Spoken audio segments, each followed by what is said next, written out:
श्री स्वामी विवेकानंद शिक्षण सप्ताह 12 जानेवारी ते 19 जानेवारी या दरम्यान दरवर्षी स्वामी विवेकानंद शिक्षण संस्थेच्या प्रत्येक विद्यालयात सुरू होत असतो।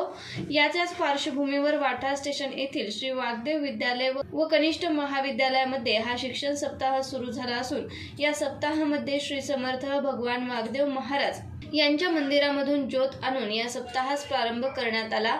याबाबत घेण्यात आलेला हा आढावा।